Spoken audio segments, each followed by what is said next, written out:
Well, welcome back to Epic Cars, guys. It's been a while. I've had a lot going on, and just wanted to update you on a new project that I think is the greatest vehicle of all time. Old man conversion van. I'm telling you guys, I'm driving in it right now, and it is like riding in a living room doing 70 miles an hour down the highway. Guys, I'm in love. It is the best thing in the world, and you got to get one. So stick with me through this entire series. I'm going to be showing you what you can do to these vans, what you can do to make them better, and we're going to be having a lot of fun on this this little mission to create the coolest grandpa van in the world. So here is my baby. It's a high top 1999 GMC 2500 HD. So it's a 3/4 ton van with the high top. It's not the extra long version, it's kind of the regular version, the regular van version. And it is awesome. Kind of give you the side view. It's got some bumps and bruises, and it's, you know, it's a 1999 van. It's got 150,000 miles on it, but overall it's in really good condition. And as I mentioned, I've got a ton of stuff scheduled for this van. I think the coolest part is it's got a little graveyard scene mural on the back. That's pretty cool. Look on this side. Probably the biggest issue so far that I've run into on this is at some point in time, this window got broken out and they replaced it with just plexiglass and kind of taped it. I mean, it doesn't wind whistle or anything like that. It's completely waterproof, but you can see the difference between the factory window and the plexiglass is that, you know, that has tint and that has not, no tint. So I reached out to Explore, and they're actually going to send me a new window. So I'll show that process of replacing that. The other thing I'm going to be doing is I'm going to be putting a 2.5 inch lift on this van and turning it into kind of like an adventure van. Am I going to live out of this van? No. Am I going to take it rock crawling? Absolutely not.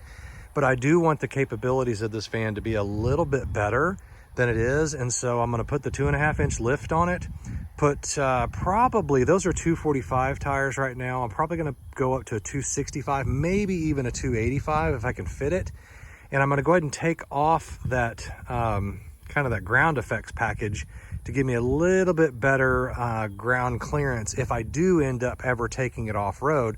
Really just doing it for looks, but I do want to have some added performance in case I do get into a situation, you know, deep snow, things like that. It is only 2-wheel drive, so it is something that obviously I'm not going to be taking off-road, but it is something that I want to at least have a little bit more capability. And not that it's even that low to the ground. It's actually got very decent clearance, but you can see if I take off those ground effects and those kind of running board things, it'll make a big difference on whether or not I can go through mud, off-road trails that are very moderate to light, and have some fun with it. But the main reason I got this, and I think it's the best vehicle in the world, is because it's on a 3/4 ton chassis frame. It's got the 5.7 liter Vortec engine in it, which is a great engine. I mean, they're just really, really good engines. And of course, it's got the high top there for the added kind of space inside. Overall, I just feel like it's just kind of the same thing as that truck right there, which is a 3/4 ton Ford, but you've got so much more usable space behind it, and you can carry really long pieces of lumber, PVC, whatever it may be, and which I do quite a bit of my construction jobs.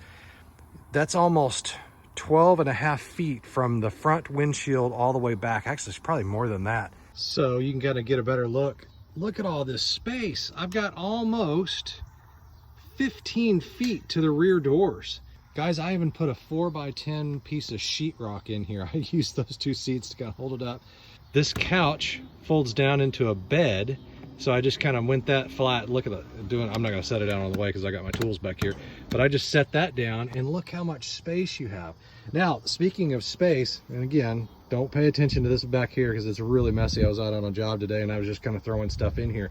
But look, when you've got the seat up, look how much space I have back here for all my tools. So I can keep it back here, kind of keep it out of the way. Nobody knows it's really back there, but I can carry almost all my tools. And then if I get sleepy, I just pull over and put the bed down. But put it back up here to regular. There we go. But check that out. Wonderful. And then when you come back here, the doors open up extra wide, so they're not just 90-degree doors, they actually go a little bit beyond that. So you got all that space. And here's where the magic happens. Look at that. You've got lazy boys on wheels. I mean, it's amazing. Look at that bed. There's the front. The guy that I bought it off of owns an auction house in Wichita, Kansas. And so we were going through his auction. He buys like stuff from Amazon and Walmart and you know, all those places, like pallets worth, not even pallets, like huge semi trucks. And he had this when I went up there. This is a brand new refrigerator and freezer. And so I negotiated that in with the deal for a really good price. But look at all the space. So you got all these little cubby holes for all your AV accessories, all that good stuff. So you even got audio, video, everything's right in there. I might have to put a TV back in here. And then you've got all that stuff up there. I've got a new CarPlay radio going in.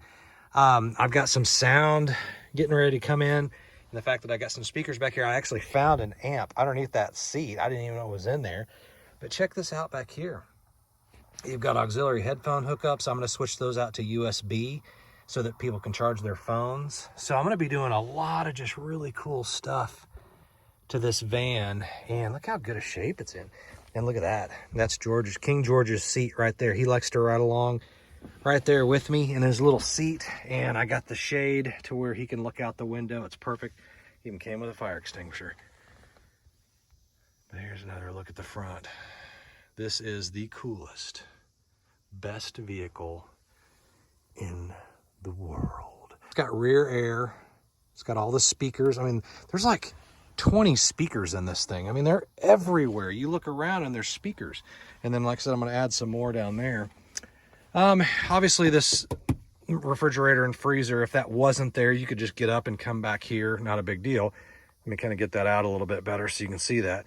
But it's actually worked out really nicely. It fits right there. It runs off of 12 volt or 110. And it kind of acts like a little console for me. So I've just left it in here. I haven't used it yet, but it's kind of a cool little accessory. But you can see how clean it is. Power everything. It's got the trailer brakes. It gets up and moves. I've been driving it now for about 2 or 3 weeks, and I'm getting about, I don't know, probably 13, 14 miles a gallon, something like that. So you can kind of see why I'm arguing that this is literally the best vehicle in the world. Dollar per pound, this is definitely the best vehicle in the world. And I'm going to show you why over the next few videos coming up. Like I said, this is going to be a series, so hang in there. If you're interested in vans in general, welcome. I am in love with this van. I've been driving it now, like I said, for 2 or 3 weeks. I love it. It is now my daily. I drive it everywhere. My family gets annoyed because every time we go someplace, I'm saying we're taking the van. It is so comfortable. I can't wait for our first road trip. We're going to kind of plan something maybe this winter to head out to Colorado or something. So of course we're going to take in this. But in the meantime, I'm going to be doing some stuff to it to kind of make it a little bit cooler. You know, it's kind of a grandpa wagon right now, and I'm not a grandpa yet. I am 50, but I'm not there yet. So I'm going to make it a little cooler, put a lift on it, bigger tires, do some AV audio stuff inside, probably upgrade the brakes, probably just do some, definite upgrades to the van itself to make it much more just cooler in general. And you can do that, guys. And for less than $10,000, you've got a car that can just do so much. And so it's kind of a budget build. So I'm excited. I hope you guys are. Again, thank you for watching. Epic Cars, baby. Crack is whack, God is good, and you got to have some epic cars in your life. And I feel like this is a much undervalued epic car in the world. So I'll watch this video, watch the series, and maybe I can convince you to go get one too. All right, guys. God bless. Take care. Bye.